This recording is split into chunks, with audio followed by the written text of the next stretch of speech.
Vous vouliez voir mieux le chien, c'est ça? J'espère que vous allez bien. On se retrouve aujourd'hui, comme vous avez pu voir dans le titre, pour ma nouvelle morning routine. Effectivement, ça fait très longtemps que j'ai pas fait de morning routine. J'avais envie de vous en refaire une petite, voilà, parce que je sais que vous aimez ce genre de vidéo. Moi, c'est une vidéo et il y a 2-3 petites choses qui ont changé dans ma routine ces derniers temps que je voulais tout simplement partager avec vous. Donc écoutez, j'espère que ça va vous plaire et je vous retrouve juste après. On commence cette petite morning routine avec mon réveil matinal qui varie en fonction des jours, mais généralement si je sais que je dois travailler pendant la journée, j'essaye en tout cas de me lever entre 8h et 9h, ça dépend vraiment des jours et de mon état de fatigue. Après avoir un petit peu regardé les réseaux sociaux comme tous les matins, je fais mon lit, je pense que c'est déjà pour moi la première étape à faire le matin. Je me vois pas sortir de ma chambre si j'ai pas fait mon lit. Très honnêtement, ça prend 30 secondes et ça donne vraiment cet aspect de chambre rangée que moi j'adore et qui me fait du bien. Direction ensuite la salle de bain, je me brosse les cheveux, oui, tout de suite, parce que la nuit j'ai mes cheveux qui s'en mêlent et je supporte pas ça. Je vérifie l'état de ma peau et c'est quand même pas terrible en ce moment comme vous avez pu le voir. Donc je me lave les mains avant de faire quoi que ce soit sur mon visage. Et ensuite je vais prendre un petit peu de coton et je vais venir utiliser une lotion tonique. En ce moment je réutilise ma petite Bioderma là que j'aime beaucoup avec le petit capuchon vert, juste pour enlever les impuretés qui ont pu s'accumuler pendant la nuit. Et ensuite j'en profite pour mettre ma petite crème de jour. En ce moment j'utilise celle de chez Benefit. Voilà, pareil, que j'aime beaucoup. Je fais ça maintenant parce que comme ça me permet d'être tranquille et de laisser vraiment pénétrer la crème pendant que je fais autre chose. Et j'applique également mon petit contour des yeux de chez Herborian. Donc voilà, c'est tout pour la salle de bain dès que je me lève le matin. Ensuite, bien évidemment, je donne à manger à Jilly parce que sinon elle me fait une misère pas possible et c'est vraiment le petit rituel du matin avant de faire quoi que ce soit. Et ensuite, je passe à l'étape petit déjeuner. Alors, le petit déjeuner, ça dépend très honnêtement de l'heure à laquelle je me réveille le matin, si j'ai faim ou pas. Moi, je suis très honnête avec vous, je ne mange pas tous les matins. J'apprécie pas forcément de manger le matin. Si vraiment j'ai très faim, je vais manger. Si j'ai pas faim, je mange pas. En l'occurrence, ce jour-là, je me suis levée un petit peu plus tard que d'habitude. Et donc, quand je me lève trop tard comme ça... Je vais vous appeler la recette, vous m'excuserez.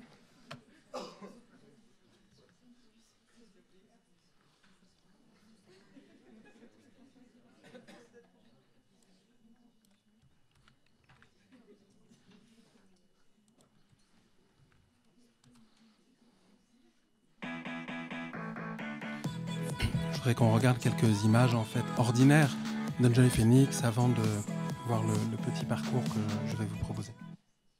Hello tout le monde, j'espère que vous allez bien. Alors dans la vidéo d'aujourd'hui, je voulais parler d'un sujet qui a été souvent abordé sur ma chaîne et que je savais pas trop comment aborder aujourd'hui parce que j'avais envie de le faire d'une façon assez différente. Comme vous avez pu voir dans le titre, aujourd'hui j'avais envie de vous faire une vidéo sur les 5 choses que je n'aimais pas chez moi. Parce que je trouvais ça important aussi de vous prouver que même si au quotidien je reçois des nombreux commentaires me disant t'es trop belle, t'es super jolie, machin, etc. Enfin bon, bref, tous les commentaires que vous pouvez voir apparaître un petit peu partout maintenant. Ce qui me touche toujours autant, toujours, voilà, ça me fait toujours super plaisir de voir tous ces petits commentaires. Je voulais vous montrer que c'est pas parce qu'on est connu, entre guillemets, qu'on fait des vidéos sur YouTube et parce qu'on nous dit H24 qu'on est jolie, qu'on se sent forcément bien dans sa peau. Sauf que, même si on me dit ça très souvent, et il y a plein de choses que j'aime pas chez moi et que je voulais partager avec vous aujourd'hui pour vous montrer que on a tous et toutes nos petits défauts et tous et toutes ces petites choses qu'on n'aime pas chez nous et que c'est pas pour autant qu'on peut pas réussir dans la vie et qu'on peut pas se sentir bien dans son corps, dans sa tête à la fin de la journée. Donc c'est parti. Alors la première chose que je n'aime pas chez moi, et ça je pense que vous le savez, c'est quelque chose que je dis quand même assez fréquemment, ce sont mes joues. Voilà, je déteste mes joues, il y en a qui vont pas comprendre pourquoi. Moi personnellement je les trouve beaucoup trop grosses, j'ai l'impression que j'ai des joues de hamster.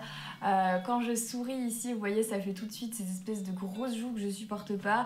Depuis que je suis gamine, en fait, tout le monde me chope par les joues ici. En mode oh elle est mignonne, elle a une petite tête de poupon, machin. Moi je déteste ça, je trouve que ça fait trop une tête d'enfant. Typiquement, c'est ces joues-là qui me valent à chaque fois que je veux.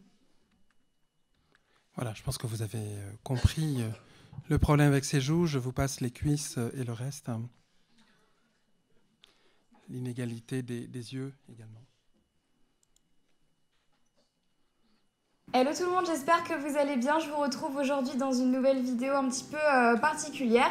C'est une vidéo que j'ai vue, il me semble, sur la chaîne de Marcus Butler et qui m'a bien plu parce que j'avais l'impression qu'il y a pas mal de choses que vous ne saviez pas sur moi.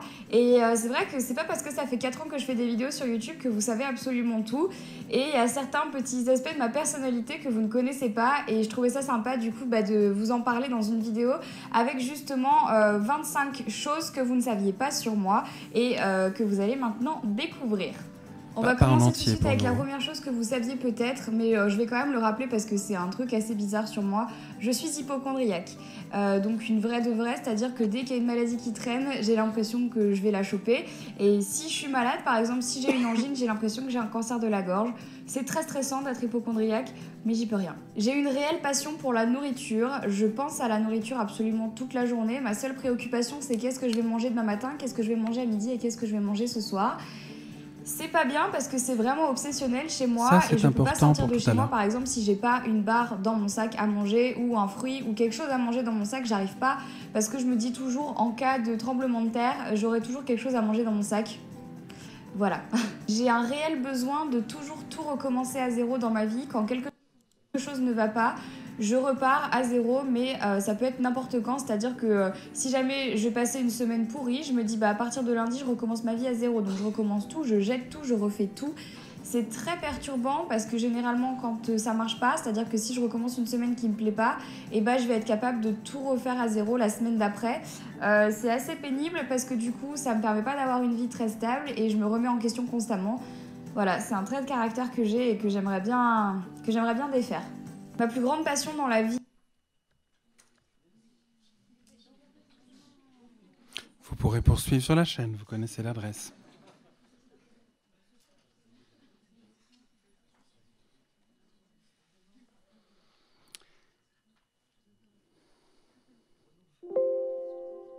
Je voudrais donc ici témoigner de la résurrection d'Enjoy Phoenix, à laquelle j'ai assisté, vous pas encore, peut-être, sur YouTube.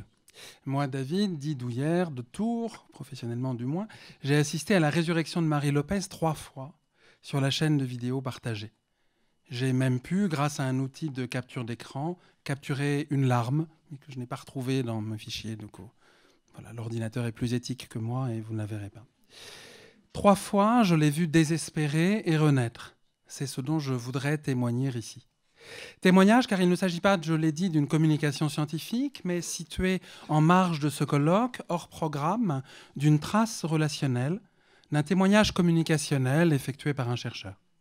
J'ai vu Enjoy Phoenix dire sa tristesse, dire comment créer sa chaîne YouTube l'avait aidée à surmonter le harcèlement dont elle se sentait victime au lycée, dire le sentiment qu'elle avait menti à ses abonnés en proposant des DIY qu'elle n'avait pas vraiment envie de faire, dire combien elle avait souffert en voulant maigrir pour participer à l'émission Danse avec les stars, et dire combien ce régime excessif et cette pratique intensive du sport l'avaient fait souffrir et dérégler. Ce texte, lu ici, voudrait être la trace de cette triple résurrection, un évangile en quelque sorte. Marie va mieux, elle est parmi nous, elle reviendra bientôt. Cette brève intrusion oraculaire aurait pu s'appeler « Résilience » d'Enjoy Phoenix, bien sûr. Mais cela nous aurait tourné du côté de la psychologie, science que je ne souhaite pas mobiliser ici, pour demeurer dans la question info-communicationnelle. Résurrection dit le fait qu'elle ressurgit par et avec la vidéo, que la vidéo l'a fait revivre et vivre. Son nom de youtubeuse même porte la trace de la résurrection. Le phénix est en effet cet oiseau mythologique, elle l'explique dans les FAQ, qui renaît de ses cendres. Or, une youtubeuse beauté lifestyle n'a que faire des cendres, fût-ce des siennes. Sauf pour un maquillage de Halloween, évidemment, mais c'est passé. Enjoy Phoenix dit la volonté d'avoir de la joie et du plaisir, de profiter d'eux. Profite de la résurrection. Profite de YouTube pour ressusciter et pour susciter chez tes fidèles, tes abonnés, cette joie. De les aider peut-être aussi à revivre. Comme la religion, selon Peter Sloterdijk, qui a fait l'histoire de ce type de dispositif, YouTube serait un dispositif thérapeutique, un outil qui aide à vivre un certain temps, le temps de passer l'adolescence ou la vieillesse ou d'autres choses. Résurrection dit la survenue, la revenue d'une présence. Et YouTube est bien comme le cinéma, une question de présence. Cette présence est suivie, écoutée, regardée, imitée, peut-être partagée. D'autres présences se forment à son contact, qui deviennent femmes et pas forcément stupides. Je propose de s'arrêter aux 3 temps de cette résurrection, au moins aux 3 temps que j'ai repérés, à ces 3 résurrections plutôt. Et il y en aura d'autres. Je vais commencer par la dernière. On peut la lire en 2 vidéos assez rapprochées. Je vais commencer, m'en tenir plutôt à la seconde. Un mot avant cela sur la méthode adoptée ici, sur le chemin pris, au sens étymologique du terme. Regarder les vidéos, les écouter, noter, parfois capturer, quand elles pleurent d'abord, sur une longue durée. Le ton, le style ont pour but aussi de capturer l'émotion, cette émotion que suscite et relève le web, et sur laquelle travaillent plusieurs jeunes chercheurs, Julien Pierre, Camille Allouin, Laurent Salard. Il s'agit ainsi ici de cette façon de donner une place à l'émotion, de la recueillir, de la laisser s'exposer et de la dire, là où nos outils rationalistes l'étouffent volontiers. On le sait bien quand on travaille notamment sur le religieux. Dire l'émotion en communication, sinon même la présence, c'est donc tout l'enjeu de cette communication qui s'intéresse au déploiement d'Enjoy Phoenix. Les documents que nous étudions, ces vidéos, peuvent porter et mettre en jeu de l'émotion dans le cadre d'une relation de la youtubeuse à ses publics. C'est le cas de ces vidéos. Pour entrer dans l'émotion communiquée d'Enjoy Phoenix, on peut donc regarder ses larmes ou les vidéos.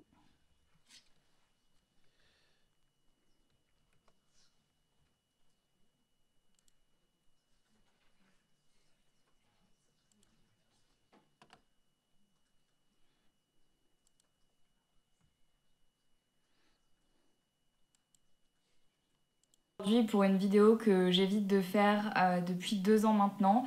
Et il y a un moment dans la vie où il faut se confronter aux choses qu'on n'aime pas et je pense que c'est le bon jour aujourd'hui pour faire ça. Si vous avez vu ma vidéo sur...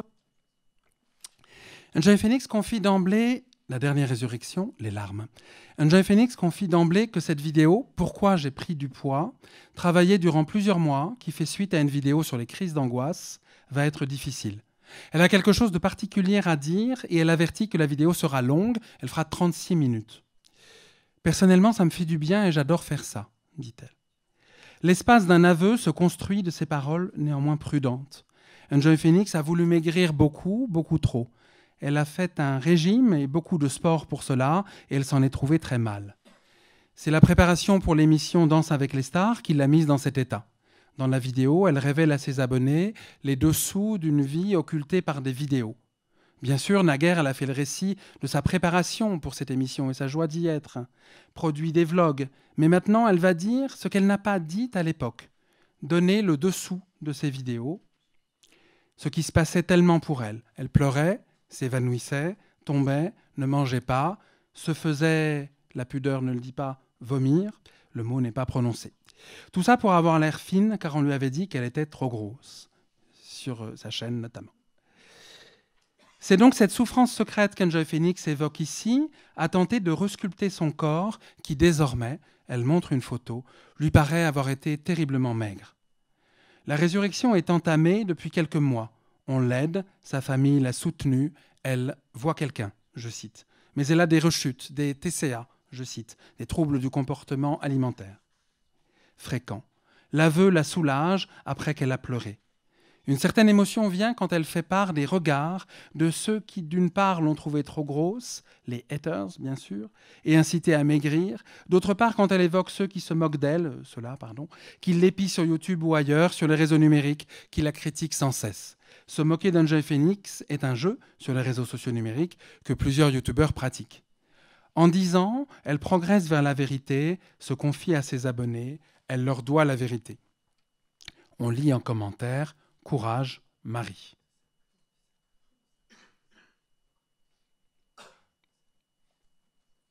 J'ai besoin de tourner la page et pour ça, je vais vous faire une vidéo.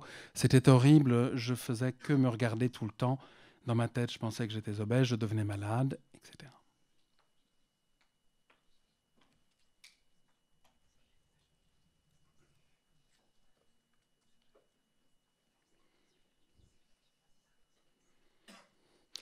ça a été l'enfer pendant 1 an.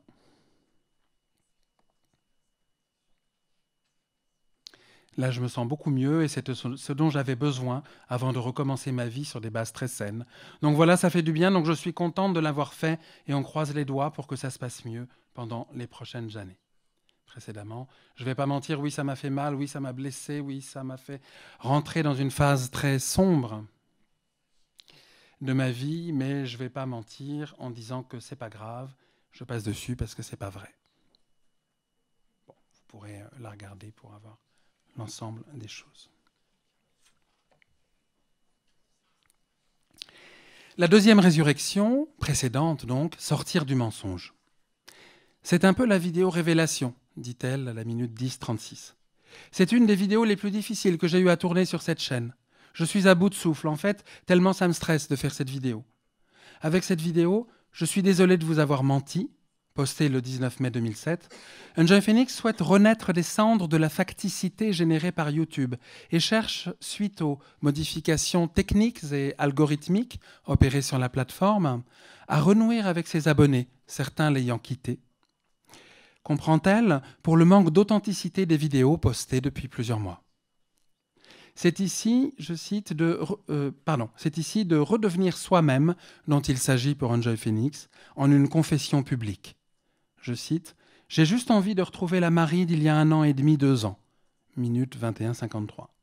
Il faut retrouver le désir de faire ce que l'on a envie de faire, et la chaîne ne peut se concevoir dans la facticité et le semblant.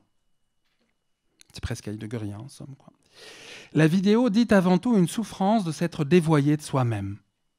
La vidéo sert ici à retrouver le chemin de soi. On pourrait presque dire qu'elle constitue un exercice spirituel, au sens de Pierre Hadot sur la philosophie antique. Reprise de soi, conversion au sens propre, retour à soi, mais par la pratique de la confession publique vidéographique, qui remet la youtubeuse dans le droit chemin d'elle-même. Elle refuse la complaisance pathique. Elle n'est pas, je cite, « en mode Calimero et tout », minute 10:04, mais se donne à voir dans une sincérité qui prétend prendre le contre-pied des industries culturelles du numérique dans lesquelles elle s'est engagée. C'est donc une résistance touchante, autant qu'une résurgence de soi qui paraît ici.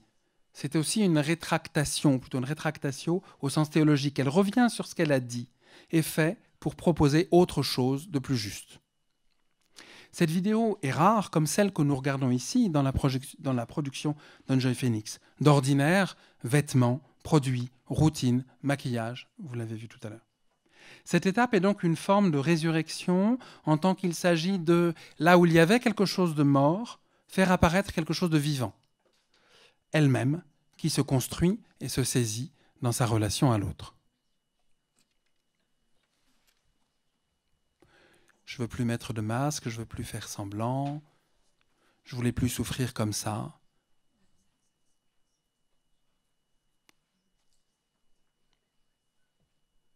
Je me suis souvenu de la raison pour laquelle j'avais commencé cette chaîne, en fait, c'est parce que j'avais pas d'amis et parce que je voulais m'en faire. Parce qu'en fait, je suis malheureuse sans vous, je suis malheureuse quand je ne partage pas ma vie avec vous, je suis pas bien.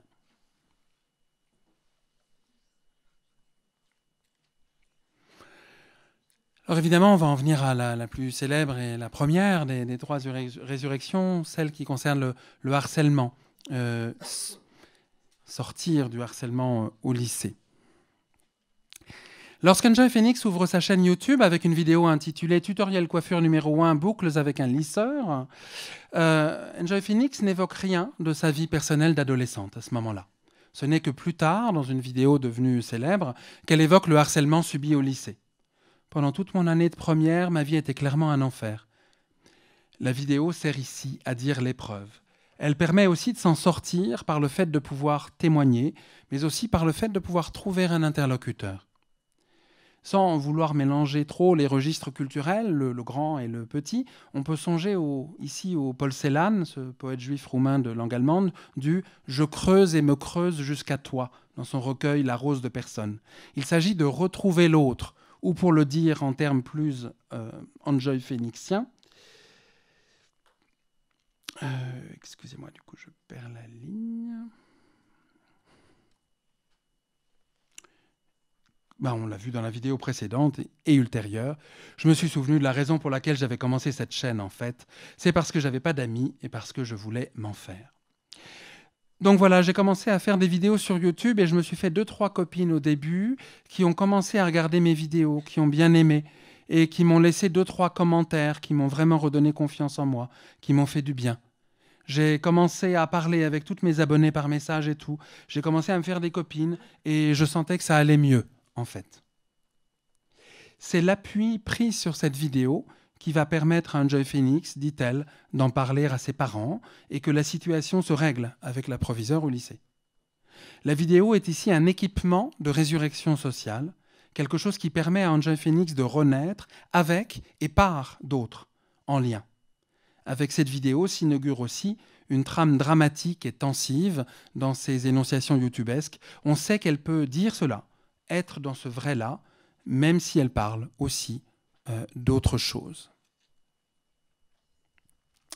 Évidemment, ces aveux, ces confessions qui conduisent à la résurgence assistée par ordinateur sont accompagnés de commentaires qu'elles suscitent et qui, pour beaucoup, beaucoup d'entre eux associent les abonnés d'Enjoy Phoenix à ce qui est exprimé. Déclarations de soutien, confessions parallèles surgissent. Il y en a une qui est assez jolie, évidemment c'est celle-ci. Tu portes tellement bien ton nom, tu es un phénix.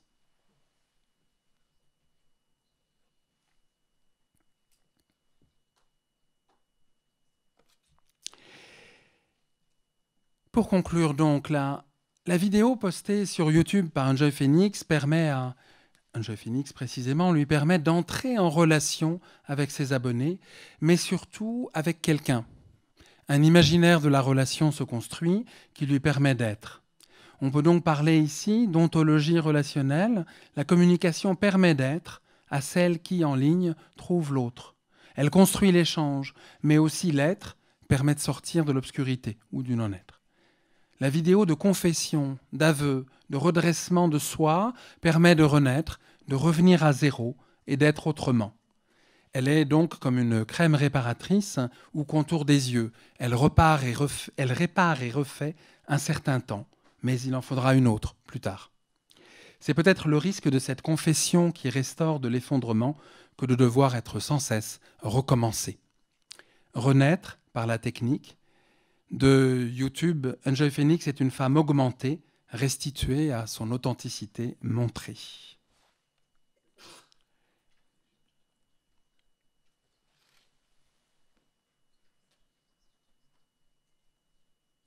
Voilà la lecture que je voulais vous proposer et si vous voulez, on peut en parler un peu ensemble.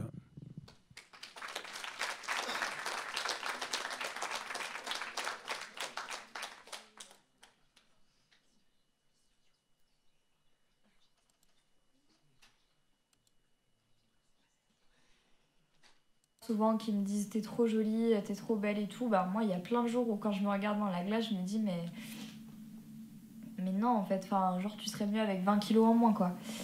Et ça c'est nul. Et ça c'est trop nul parce que j'ai tout l'amour du monde et j'arrive pas à en profiter correctement. Donc voilà. D'ailleurs si vous me parlez dans la rue, si vous êtes un peu un de mes proches, vous savez qu'à chaque fois qu'on va manger quelque chose, ma phrase préférée c'est je suis au régime et je le dis tout le temps, c'est vrai. C'est vrai parce que c'est ce qui m'est resté en fait, c'est non, je mange pas ça, non, je fais attention, non, je mange pas ça. Bref, on s'en fout. Bon voilà, c'était tout ce que je voulais vous dire dans cette vidéo. Je savais que ça allait être une vidéo super dure à filmer. Et je pense que ça vous saoule aussi de me voir pleurer à la caméra et j'en suis désolée, mais moi vous le savez, je suis une fille hyper émotive et encore plus quand on parle de ça. C'est vraiment genre un truc dont j'aime pas parler parce que ça me rend vraiment malheureuse tous les jours, au quotidien et j'arrive pas, mais je vais y arriver parce que je suis dans le process et je sais déjà que ça va mieux, mais j'ai du mal à trouver mon équilibre dans ma tête et dans mon corps et c'est difficile en fait, c'est difficile. Et voilà, je pense qu'on peut en rester là. Alors, qu'est-ce que ça vous inspire et comment vous voyez ces choses ?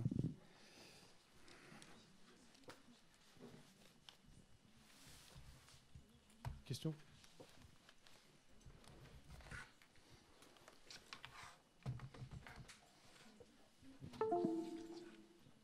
pas vraiment une question, mais une constatation, une remarque. J'ai trouvé votre intervention bienvenue. Elle sous-tend passablement de communication aujourd'hui sur le fait que de nombreuses youtubeuses semblent harcelées. Et j'apprécie le fait que vous fassiez ça avec passablement de tact et beaucoup d'humilité, de prendre au sérieux ce qu'elle dit. Je crois que je me fais l'écho peut-être de 2-3 remarques que j'ai pu lire sur Twitter, cette gêne de certains d'entendre d'autres rire du contenu de ce qui est proposé par Enjoy Phoenix. Et de ce point de vue-là, j'ai trouvé des rires en décalage complet avec ce que vous avez essayé de faire. Je vous remercie et je pense que ça vaut la peine de garder en tête cet aspect problématique, c'est-à-dire en fait faire des recherches sur YouTube, c'est aussi avoir une posture morale forte et prendre en compte ce fait social total fort, c'est-à-dire le harcèlement de femmes sur YouTube est fréquent et désolant. Voilà. Bien sûr. Merci pour aller dans le sens de ce que vous dites. Plusieurs d'entre vous connaissent la vidéo récente de Sananas qui dure 56 minutes sur le harcèlement. Elle lit elle-même avec une voix assez sombre et une mise en scène graphique noire, des remarques, des insultes qui lui sont adressées et qui sont d'une violence absolument incroyable. Ça vaut le coup de regarder ça. Évidemment, il y a plein d'autres vidéos. Solange te parle, comme me le disait Laurent Salard tout à l'heure, et je m'en souviens effectivement, l'avait fait également il y a quelques années, et d'autres aussi. Juste un tout petit mot sur la question du sérieux. Pour moi, effectivement, c'est l'enjeu. Mais je dois avouer que moi-même, par moments, j'ai du mal. Mais vous l'avez peut-être senti. Mais comment dire ? Enfin, ces vidéos, y compris de la recette que je vous ai zappée tout à l'heure, et du coup, je vous la donne, les petites tomates aux œufs brouillés avec des oignons, bien sûr, le matin, etc. Et les questions de maquillage peuvent souvent faire sourire, mais elles sont vécues avec sérieux. Donc là aussi, c'est la question de la posture du chercheur. Oui. Ouais, Xavier Trop, toujours ninaglobal.fr. Là, c'est pas une question, ça fait le signe Joule encore. Ouais.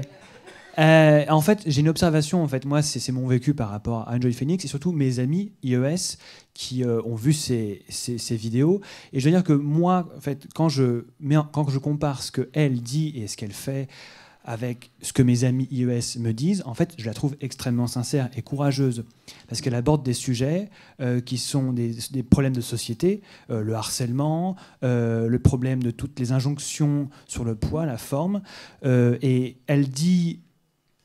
Elle assume de dire ce genre de choses qui sont compliquées, elle prend son courage à deux mains pour le dire à des gens qui... je ne sais pas exactement à qui elle parle, quelle est sa cible. Je pense que c'est des jeunes adultes qui regardent principalement Enjoy Phoenix ou des adolescentes, et je pense qu'elle permet elle donne de la confiance et elle permet de mettre des mots sur des douleurs qui peuvent être ressenties par certaines personnes. Alors effectivement, parfois, elle a compris les règles de YouTube, comme beaucoup de youtubeuses, et c'est son métier.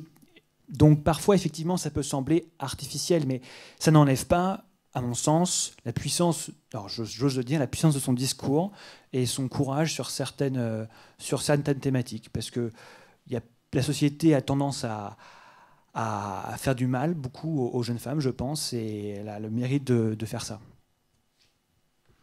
Il y a dans le sens de ce que vous dites une vidéo assez marquante aussi, semble-t-il, sur les crises d'angoisse.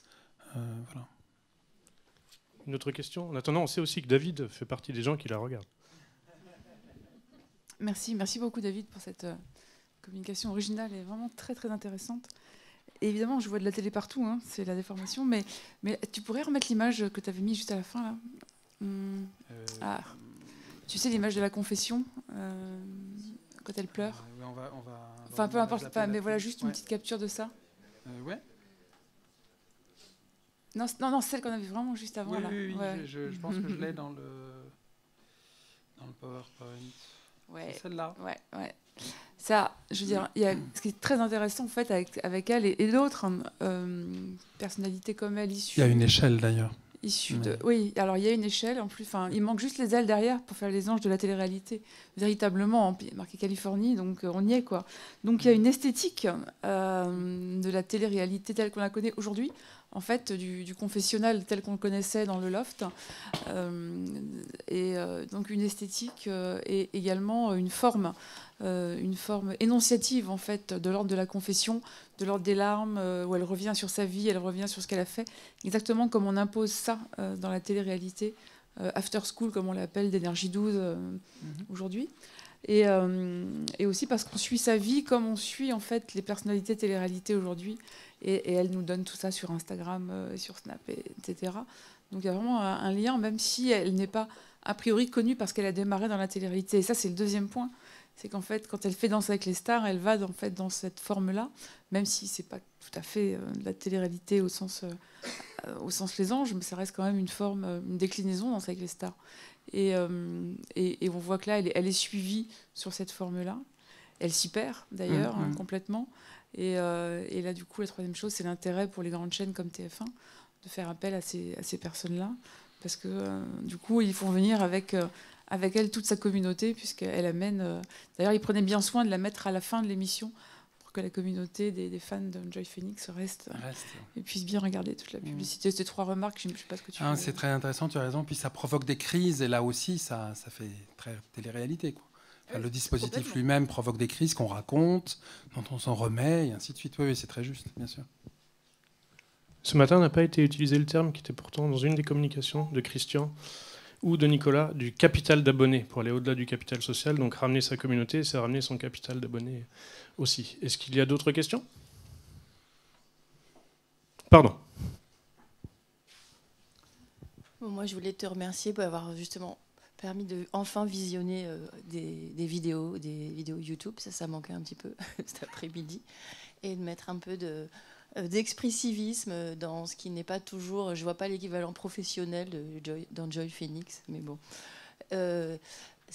Mis à part, je trouvais que le schème résurrection était bien trouvé, mais est-ce qu'on ne peut pas aussi dire par rapport à la première vidéo qu'on est également dans le schème du coming out, c'est-à-dire que dans les questions d'éducation aux médias, ça peut être aussi une piste que de montrer, bien sûr, que la publicitude, c'est-à-dire cette expression publique, vivre en permanence en se racontant et en se publiant, en s'auto-publiant, ça peut amener des risques, mais ça peut aussi nous protéger. Et que finalement, c'est la leçon un peu du coming out, c'est-à-dire sortir du placard et énoncer justement des faits de harcèlement et les dénoncer, ça peut aussi vous protéger. Et donc la publicitude, c'est à la fois une tyrannie, comme le montre cette vidéo et les autres suivantes, mais ça peut être aussi de la protection. Et donc c'est peut-être aussi une piste d'analyse dans l'éducation aux médias où on apprend aux enfants que finalement la privacy, c'est forcément défendre son intimité, mais parfois, pour se défendre son intimité, il faut parfois aussi l'exposer, la raconter. Et donc, c'est peut-être aussi le schème du coming out qui est, à mon avis, aussi transposable dans la première vidéo, et pas avec la confession, bien sûr. Mais quand on dit la première, tu veux dire la plus récente ou celle la plus ancienne? La plus ancienne. Le harcèlement au lycée. Quand elle dénonce le harcèlement, elle se protège. Ouais. Et donc c'est justement en sortant, en s'exposant publiquement, qu'elle se protège aussi. Et les façons dont justement on va dénoncer les harcèlements par les genres de vidéos de Solange te parle, etc., sont une façon de politiser la question et de ne pas la psychologiser et de ne pas la mettre justement, de la retirer et de se retirer simplement du côté de sa privacy et de son intimité. Tout à fait, ouais, c'est une piste extrêmement intéressante, effectivement. Moi, j'aurais pas pensé au coming out parce que c'est trop associé à la question homosexuelle, etc., ou à la question sexuelle tout court. Mais effectivement, oui, il y a l'idée d'opérer publiquement ou de faire un acte en disant et que ça change la donne, quoi, que ça transforme les choses, bien sûr. Et c'est vrai, effectivement, pour la première sur ce harcèlement au lycée, comme pour la plus récente sur le harcèlement sur les réseaux sociaux liés à son poids. C'est la même chose, c'est le dire. Il y a des moments de la vidéo où elle dit vous, haters qui regardez cette vidéo, je sais que ça va vous faire plaisir, mais tant pis, je dois le dire quand même. Enfin, voilà. Donc elle sait qu'elle est moquée et regardée, mais elle va au-delà pour dire ça. Il y a aussi quelque chose, évidemment, enfin, on le voit, enfin, c'est une problématique aussi sur la sincérité. Hein, c'est une sincérité qui est montrée et dite, là où on ne voit d'habitude qu'une blonde artificielle et superficielle. Enfin, c'est aussi pour ça que ça m'intéressait de travailler sur cette question, quoi, qu'une blonde peut aussi avoir une âme et un vécu. Je plaisante maladroitement. Ce qui suscite une autre question, du coup. Parce que les critiques d'Enjoy Phoenix sur cette superficialité sont extrêmement fréquentes. Hein. Enfin, oui, et très violentes. Oui. Toujours Alexis Clot, de Paris 1 Panthéon-Sorbonne en communication politique. Merci pour cette lecture. Ça me fait penser que ce qui peut-être serait une piste aussi, c'est de se questionner sur la frontalité en fait, avec laquelle le discours est prononcé. C'est-à-dire que, parce qu'en soi, en fait, le message a déjà été prononcé par des actrices ou acteurs, par des personnages, des personnalités publiques, en usant de stratagèmes un peu plus camouflés, plus masqués. Et en fait, dans ce storytelling YouTube, il y a et j'emploie le mot storytelling de manière absolument pas cynique. Enfin, c'est vraiment dans la manière de raconter sa vie, de se raconter soi-même. Il y a une frontalité qui est peut-être propre à YouTube, en tout cas qui je pense peut-être quelque chose à questionner, et c'est peut-être ça aussi qui crée en fait des violences en retour par cet aspect inédit peut-être de ces témoignages, de cette manière de témoigner. Merci encore en tout cas. Merci à vous, oui, c'est très possible, ça, tout à fait. Je profite du fait que le micro soit juste là. Profitez. Moi, ce que je trouve étonnant, enfin, je vais peut-être dire une évidence, mais c'est que c'est un cas très particulier, je pense, Enjoy Phoenix, parce que c'est une des rares personnes aussi médiatisées qui semble mettre autant d'elle-même dans ses vidéos, pour reprendre l'expression de Serge Tisseron, surexposer son intimité à un point que... enfin, je pense qu'il ne doit pas y avoir d'égal sur YouTube, peut-être du côté américain, mais il y a peu d'égal en France, en tout cas, de quelqu'un qui se donne autant. Et de fait, elle prend aussi des risques, c'est-à-dire que si elle, ça lui sert d'une manière qu'on dira thérapeutique, ça devient aussi un risque de se montrer autant, parce que ça peut servir de moyen pour ceux qu'on appelle les haters, de pression en fait. C'est de tellement pouvoir connaître sa vie que ça va créer des prétextes pour pointer du doigt certaines choses qui vont lui faire mal justement. Et je pense que cette question du harcèlement va avec cette intimité surexposée dans ce cas précis, mais du coup ça invite à se questionner sur d'autres youtubeurs, d'autres youtubeuses qui se mettent en scène à peu près de la même manière, mais qui souvent, je pense qu'il y a toujours un certain retrait. Je pense par exemple à une youtubeuse comme Solange Te Parle qui est dans une mise en scène, mais donne une impression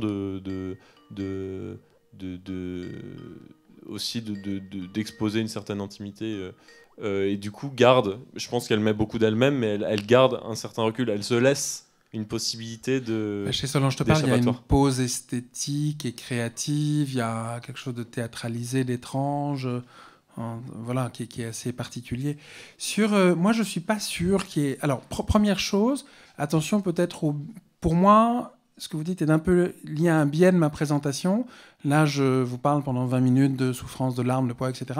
Il y a 300-400 vidéos d'Enjoy Phoenix qui, pour la plupart, parlent de maquillage, de morning routine de printemps, d'été, d'automne, d'hiver, de vlogs d'avant Noël, de maquillage je l'ai dit tout à l'heure, j'ai oublié, de Halloween, etc. Donc la plupart sont des choses qui ne parlent pas de soi, hein. Après, elle a un récit courant en disant « j'ai fait ça ce matin », j'ai failli vous montrer une des dernières vidéos où elle est à New York, elle est triste parce qu'il y a eu un attentat quelques jours avant, et c'est pas facile, et puis après elle va visiter New York. Enfin bon, il y a un truc très, très ordinaire, en fait, très courant, elle se raconte pas tant que ça, hein, mais elle construit une proximité. Mais il y a ces quelques vidéos-là, effectivement. Moi, je suis pas sûr que dans les youtubeurs et youtubeuses françaises, il n'y ait pas des récits de soi, mais qui sont cachés dans des vidéos que peut-être on ne regarde pas en tant que chercheur, mais à la minute 22 d'une youtubeuse d'origine algérienne qui, après avoir parlé de maquillage, explique comment, à l'occasion d'un voyage en Algérie, elle a retrouvé son père qu'elle n'avait pas vu depuis 15 ans, etc. Mais c'est vraiment dans la vidéo, c'est-à-dire qu'il faut regarder la vidéo en entier pour tomber là-dessus. Donc là aussi, c'est un problème en tant que chercheur, ça veut dire regarder tout ça longuement. C'est pas forcément visible, quoi, hein. Ça peut être encapsulé.